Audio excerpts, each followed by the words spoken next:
तर मंडळी मराठी ट्रेडर राघव या युट्यूब चॅनलमध्ये मी राघव तुम्हा सर्वांचं पुन्हा एकदा स्वागत करतो. मंडळी विषय असा आहे ना की मार्केटमध्ये तुम्ही एक गोष्ट तुम्हाला समजली पाहिजे की जी मी लास्ट व्हिडिओमध्ये सांगितली की सपोर्ट रेजिस्टन्स म्हणजे काय हे तुम्हाला नक्कीच समजलेलं असेल. तर त्यानंतर मार्केटमध्ये एक प्रॉबिलिटी असते जी म्हणजे सपोर्ट आणि रेजिस्टन्स जर ब्रेक झाला तर अशा वेळेस काय करायचं. कारण प्रत्येक जण युट्यूबवरती जर तुम्ही पाहिलं ना तुम्हाला सांगेन सपोर्ट आणि रेजिस्टन्स म्हणजे काय असतं हे तुम्ही खूप जास्त व्हिडिओ पाहिले असतील. पण हे सपोर्ट आणि रेजिस्टन्स जर ब्रेक झाले तर काय करायचं. पहा मार्केटमध्ये तुम्हाला मी लास्ट व्हिडिओमध्ये सांगितलं की मार्केटमध्ये हा झोन एक असतो ज्याच्यामध्ये मार्केट खालच्या साईडला जेव्हा या झोनला मल्टिपल टाइम्स कन्फर्म करून वरती जात असताना याला आपण म्हणलो होतो सपोर्ट आणि वरचा झोन असतो ज्याच्यामध्ये मार्केट त्या झोनच्या आसपास जातं आणि मार्केट पुन्हा खाली येत असतं जिथे होत असते मार्केटमध्ये प्रॉफिट बुकिंग त्याला म्हणलं तुम्ही रेजिस्टन्स. पण म्हणजे काय प्रॉबिलिटी आहे की मार्केटमध्ये दरवेळेस मार्केट सपोर्टलाच फॉलो करेल किंवा मार्केट रेजिस्टन्सला फॉलो करून मार्केट खाली येईल. तर बेसिकली ह्याची प्रॉबिलिटी मार्केटमध्ये नसू शकते. मार्केट दरवेळेस सपोर्टला फॉलोच करीन असं नाही आहे. पण अशा वेळेस मग जर मार्केटने इथे समजा मार्केट एका झोनमध्ये ट्रेड करत आहे आणि मार्केटने जर सपोर्टला न फॉलो करता मार्केटने जर सपोर्ट ब्रेक केला तर अशा वेळेस आपण काय करणार. तर बेसिकली मार्केटमध्ये मार्केट जेव्हा एखादा सपोर्टला ब्रेक करतो ना अशा वेळेस आपण सिम्पली त्यामागील नेमकं लॉजिक काय असतं हे समजून घेणं इम्पॉर्टंट आहे. हे जर लॉजिक समजलं ना की मार्केटमध्ये तुम्हाला हे सपोर्ट रेजिस्टन्स पाहण्याची गरज नाही. तुम्ही लॉजिकवरती सहजपणे माइंडसेट जो बायर्स असतात आणि सेलर्स असतात त्यांचा ओळखू शकता.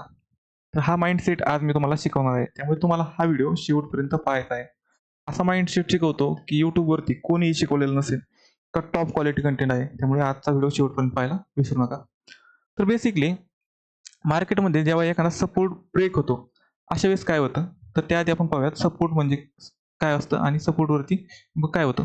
तर सपोर्ट म्हणजे असा झोन जिथे मार्केटमध्ये बाईंग होते. तुम्ही पहा हा एक झोन आहे सपोर्ट इथून मार्केटमध्ये बाईंग होते आणि इथून मार्केटमध्ये बाईंग होते. आता सिम्पली मार्केट जेव्हा चौथ्यांदा ह्या सपोर्टच्या झोनच्या आसपास येतं इथे कोणतरी मार्केटमध्ये बाय करतं.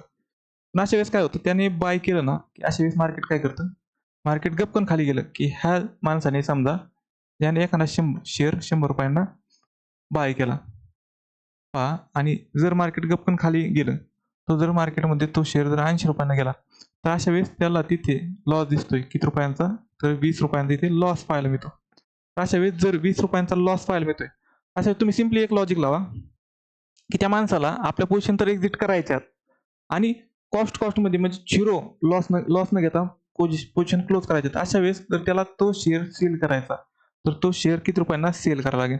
त्या माणसाने 100 रुपयांना शेअर बाय केलेला आहे आणि त्याला लॉस न घेता तो शेअर विकायचा आहे. तर अशा वेळेस तो काय करतो तर सिम्पली तो जर शेअर 80 रुपयांना आलाय तर अशा वेळेस 20 रुपये लॉस घेऊन विकत नाही. तो वेट करतो मार्केट पुन्हा एकदा 100 रुपयांना येण्याचं. तर तुम्ही सिम्पली पहा जर तो शेअर त्याने 100 रुपयांना बाय केलाय आणि तो जर शेअर त्याने 100 रुपयांना जर सेल केला अशा वेळेस लॉस किती होईल तर इथे होईल 0 लॉस. इथे होईल 0 लॉस. मग हा 20 रुपये लॉस कशाला घेईन तो 0 लॉस मध्ये एक्झिट करेन ना. सिम्पली मार्केटमध्ये काय होतं की तो शेअर 80 रुपयांना आला ना तो वेट करतो त्याने इथे फ्रेश बाईंग केली त्याला वाटत होतं की मार्केट पुन्हा एकदा इथून वरती जाईल. अशा वेळेस मार्केट गप्पन खाली गेल्यामुळे त्याला इथे जर लॉस दिसतोय तर अशा वेळेस तो वेट करतो मार्केट पुन्हा एकदा ह्या झोनच्या आसपास येण्याचं. म्हणजे कोणत्या झोनच्या आसपास तर 100 रुपयांच्या झोनच्या आसपास येण्याचा. जसंही मार्केट 100 रुपयांच्या झोनच्या आसपास येतं ना अशा वेळेस तो काय करतो मग त्याची पोझिशन जर त्याने बाय केली असेल तर त्याला एक्झिट करण्यासाठी काय करायला लागेल तर त्याला सेल करायला लागेल. मग तो काय करतो इथे मार्केटमध्ये याची पोझिशन सेल करतो. अशा वेळेस त्याने जर 100 रुपयांना शेअर बाय केला 100 रुपयांना सेल केला तर त्याला इथे 0 लॉस होतो आणि त्याने जशी पोझिशन सेल केली तर तुम्हाला माहिती आहे मार्केटमध्ये जेव्हा सेलिंग जास्त असते ना अशा वेळेस मार्केट कुठं जातं तर मार्केट जातं खाली. मग मार्केट इथून जातं खाली. त्याने पोझिशन एक्झिट केली की मार्केट जातं खाली.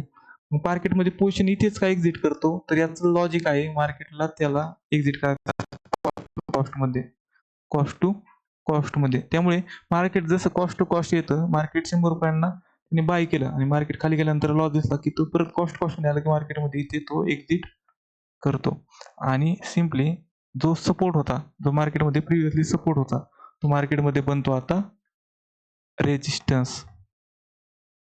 रेजिस्टन्स का बनतो कारण तो त्याच्या पोझिशन कॉस्टमध्ये एक्झिट करतोय. पुन्हा सांगतो पहा हा झोन आहे याच्या आसपास प्रिव्हियसली बाईंग होत होती पण ह्या झोनच्या आसपास आल्यानंतर इथे ब्रेक झाल्यानंतर तो काय करतो तो वेट करतो कॉस्टमध्ये येण्याचा आणि जसं मार्केट कॉस्टमध्ये येतं तसं तो इथे एक्झिट करतो आणि हा जो प्रिव्हियसली जो सपोर्ट झोन होता हा मार्केटमध्ये वर्क करतो ॲज अ रेजिस्टन्स झोन. मग पहा मार्केटमध्ये जेव्हा सपोर्ट बनतो ब्रेक होतो ना अशा वेळेस तो वर्क करतो रेजिस्टन्स ॲज अ रेजिस्टन्स. आपल्यालाही काय करायचं असतं जेव्हा सपोर्ट ब्रेक होतो ना अशा वेळेस आपल्याला वेट करायचं असतं रिटेस्टचा त्या सपोर्टच्या झोनच्या आसपास येण्याचा. आणि मार्केट जर सपोर्टच्या झोनच्या आसपास आलं आणि मार्केटने इथे रिव्हर्सल चार्ट पॅटर्न बनवलं, रिव्हर्सल चार्ट पॅटर्न जर बनवला ना तर अशा वेळेस आपण काय करतो मग अशा वेळेस आपण इथे आपल्या पोझिशन सेल करतो किंवा इथे एंट्री करतो आणि आपण मार्केटमध्ये डाऊन ट्रेंडचा वेट करतो आणि तो मार्केट स्पीडमध्ये खाली जातं. हे तुम्ही ट्राय करून पहा, चार्टवरती पहा, अशाच प्रकारे मार्केट वर्क करतं. सिम्पली त्याच प्रकारे मार्केटमध्ये सपोर्ट प्रमाणे जर रेजिस्टन्स ब्रेक झाला तर काय होतं? तर पहा मार्केट समजा एका झोनमध्ये ट्रेड करत आहे. हा कन्सोलिडेटेड झोन आहे आणि मार्केटने गपकन हा जर रेजिस्टन्स इथे ब्रेक केला तर सिम्पली काय होतं मार्केटमध्ये हा जो रेजिस्टन्स झोन असतो याच्या आसपास मार्केटमध्ये होत असते सेलिंग आणि याच्या आसपास सेलिंग झाल्यानंतर खालच्या साईडला येऊन बाईंग करून मार्केटमध्ये प्रॉफिट बुकिंग होत असते. प्रॉफिट बुकिंग होत असते. पण पहा समजा मार्केटमध्ये एखाद्या फ्रेश सेलरने इथे जर सेलिंग केली ज्याला वाटतंय की मार्केट प्रिव्हियस झोनमधून पुन्हा एकदा खाली जाऊ शकतं. इथे मार्केटने सिम्पली काय केलं मार्केट गेलं वरती. अशा वेळेस ज्याने 120 रुपयांना तो शेअर सेल केला तर मार्केटमध्ये जो माणूस पहिल्यांदा सेल करतो ना एखादा शेअर तर त्याला एक्झिट करण्यासाठी त्याला करायला लागत असतं बाय. मग त्याने समजा मार्केटमध्ये 120 रुपयांना जर तो शेअर सेल केलाय आणि मार्केट जर 140 रुपयांना जर गेलं तर अशा वेळेस त्याला तिथे होतो 20 रुपये लॉस.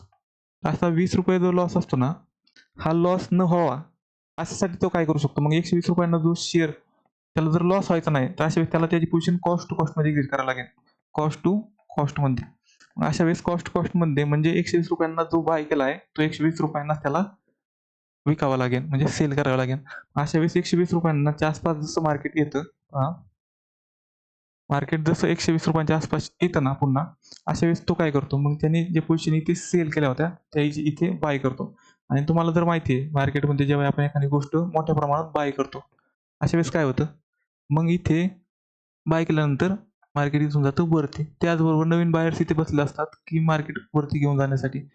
मग 2 पोझिशन होतात. एक तर इथे एक्झिट होतं आणि नवीन बायर इथे फ्रेश बायिंग करतात. अशा टाईपमध्ये मार्केट इथून मोठा मोमेंटम करून मार्केट वरच्या साईडला जात असतं. यावरून तुम्हाला एक गोष्ट समजली असेल की मार्केटमध्ये जेव्हा रेजिस्टन्स ब्रेक होतो, कोणताही रेजिस्टन्स ब्रेक होतो, तो मार्केटमध्ये ॲज अ सपोर्ट म्हणून काम करतो. काय करतो?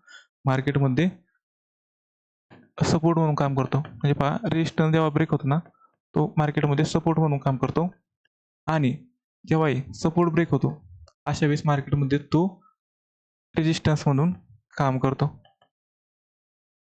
सिम्पली अशा प्रकारे वर्क होत असतं. तर तुम्हाला सिम्पली समजलेलं असेल आणि नेक्स्ट वेळमध्ये आपण याच्या ॲडव्हान्स गोष्टी शिकूयात. तर नक्कीच व्हिडिओ आवडला तर व्हिडिओला लाईक करा. कमीत कमी 50 लाईक आले तर नेक्स्ट व्हिडिओ आपला बनवला जाईल. तर व्हिडिओ कसा वाटला नक्कीच सांगा. कमेंट करायला विसरू नका आणि आपल्या चॅनलला सबस्क्राईब करून घेऊ शकता. Thank you so much.